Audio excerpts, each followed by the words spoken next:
বেশ অদ্ভুত রকমভাবে মেসি এবারের বিশ্বকাপ আসর শুরু করলেন।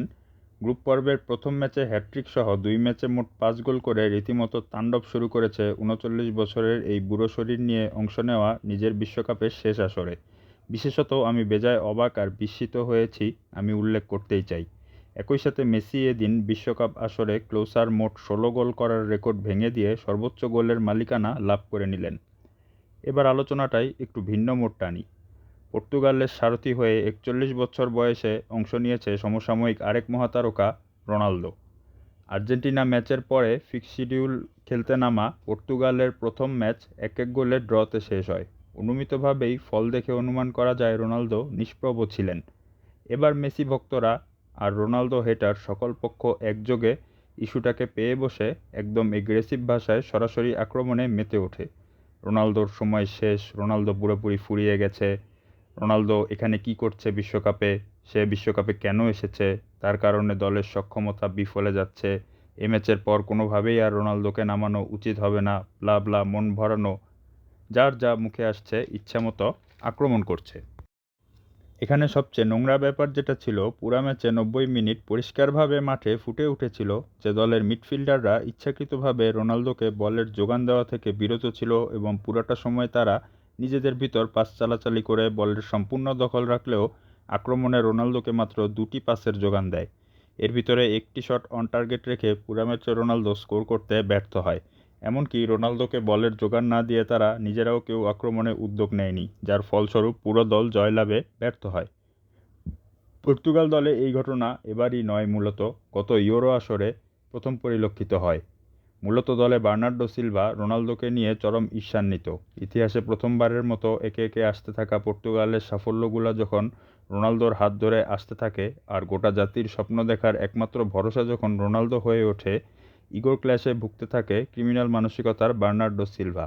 দলে তার কেন এমন বিশেষ প্রায়োরিটি থাকবে, বরঞ্চ দলের সবাইকে সমান গুরুত্ব বহন করবে এমন একটা ন্যারেটিভ পুরো দলে সঞ্চার করে ম্যাচে রোনালদোকে অসহযোগিতা করা এবং পরিকল্পিতভাবে তাকে ব্যর্থ সাব্যস্ত করা শুরু করে। এ ব্যাপারটাকে সম্পূর্ণ আড়াল করে রোনালদো হেটারদের এমনভাবে ব্যক্তিগত আক্রমণ করাটা মোটেও উচিত হয়নি এবং খুবই অশালীন ছিল এই চিন্তাধারা। অথচ তারা নিজেরাই আজীবন মনে প্রাণে কামনা করে সমস্ত আর্জেন্টিনা দলটা যেন মেসিকে কেন্দ্র করে খেলে, সবাই যেন শুধু মেসিকেই বলটা দেয় গোল করার জন্য।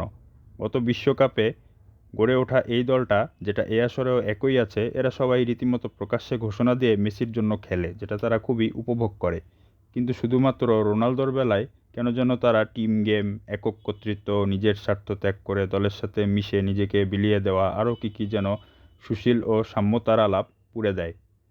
আমি একদম পরিষ্কারভাবে কথাটা মনে করিয়ে দিতে চাই, এই তো সামান্য মাত্র কয়েকটা বছর আগেও এই মেসি ভক্ত সম্প্রদায় সর্বদা সার্বক্ষণিক মেসি একা কী করবে বলে বলে চেঁচামেচি আর কান্নাকাটি করে বেড়াতো।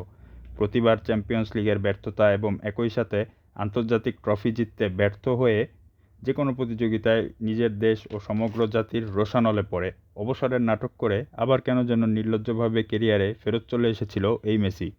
২০২২ বিশ্বকাপের ট্রফিটা দুর্দান্তভাবে জয়লাভ করে সুদীর্ঘ অপেক্ষার অবসান ঘটিয়ে নিঃসন্দেহে শেষমেশ মেসি চূড়ান্ত সফলতা অর্জন করে নেয়।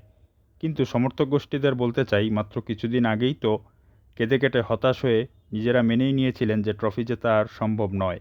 আর সেই হতাশা আড়াল করতে মেসি একা কী করবে জিকির তুলে নিজেদের মনকে সান্ত্বনা দিতেন। এমনকি আপনারা রোনালদো ইউরো জেতার পর নিজের মুখেই অজস্রবার বলেছেন পর্তুগাল টিমটা কত গোছানো আর স্ট্রং, রোনালদোর মতো এমন সাপোর্ট তো মেসি পায় না, দয়া করে এমন স্মরণ করে আর নিজেদের দ্বিচারিক আচরণ চূড়ান্তভাবে বন্ধ করুন। এখন যাই চলুন আমাদের অতি প্রিয় অদম্য যোদ্ধা রোনালদোর গল্পে। প্রথম ম্যাচ শেষে মাঠের এই নমুনা আর ড্রেসিং রুমের জঘন্য পরিস্থিতি দেখে প্রচণ্ড বিরক্ত হয়ে কথা বলা শুরু করেন দলের সাবেক নামকরা তারকারা। কথা বলেন সাবেক লিজেন্ড লুইস ফিগো। তিনি প্রচণ্ড বিরক্তি আর বিস্ময় নিয়ে মন্তব্য করেন যে এ দলে এমন পরিবেশ কখনোই বিরাজমান ছিল না। উনার আমলেই রোনালদোর কেরিয়ারের উত্থান ঘটে এবং দলে একই সাথে রোনালদো তাদেরকে অত্যন্ত শ্রদ্ধা এবং সহযোগিতার মাধ্যমে খেলতেন যেন দল উপকৃত হয়।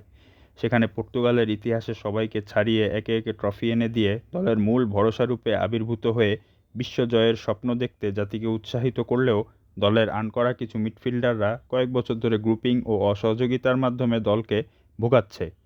আমরা বহুবার মিডিয়াতে দেখেছি যে শুরু থেকেই ড্রেসিং রুমের এই দ্বন্দ্বের নেতৃত্ব দিচ্ছেন বার্নার্ডো সিলভা, তাই দ্বিতীয় ম্যাচে তাকে বাদ দিয়ে শুরুর একাদশে জোয়াও ফেলিক্সকে অন্তর্ভুক্তির মাধ্যমেই পরিষ্কার সমাধান দেখা গেছে। পরিশেষে হেটারদের আরেকটি প্রোপাগান্ডার উত্তরে বলবো, তারা যেভাবে প্রচার করে রোনালদো কেন বিনয়ী নয়, তার অ্যারোগ্যান্স আর আত্মকেন্দ্রিকতার কারণে এসব সমস্যা তৈরি হয়, তাদের বলবো, আরে ভাই, রোনালদো ডিফারেন্ট ক্যারেক্টারিস্টিক। প্রত্যেক মানুষের মাঝে ভিন্ন ব্যক্তিত্ব থাকে। তিনি দলের সকল চাপ নিজের উপরে স্বেচ্ছায় নিয়ে নেন এবং জেতানোর পুরো দায়িত্বটা নিজের কাঁধেই রাখেন। তাই দল তাকে কেন্দ্র করে খেলবে, এমনটাই স্বাভাবিক। আপনাদের প্রাণপ্রিয় মহাপুরুষ ম্যারাডোনা তো বিরাট আত্মকেন্দ্রিক আর অতিমাত্রায় অ্যারোগেন্ট ছিলেন। তাকে নিয়ে তো কখনো কিছু আলোচনা করেন নাই। এমনকি আমরাও কখনো তার ওইসব দিক নিয়ে অপ্রয়োজনীয় বিতর্ক তৈরি করি না, কেননা যার যার ব্যক্তিত্ব ব্যতিক্রম হবে, এটাই মানবজাতির বৈশিষ্ট্য। পরিশেষে বিশ্বকাপের ইতিহাসে সর্বোচ্চ 6টি আসরে অংশ নিয়ে প্রতিটিতেই গোল করার অনন্য রেকর্ডধারী হিসেবে রোনালদোকে অভিনন্দন এবং শেষ আসরে তার সর্বোচ্চ সফলতার কামনা রইল।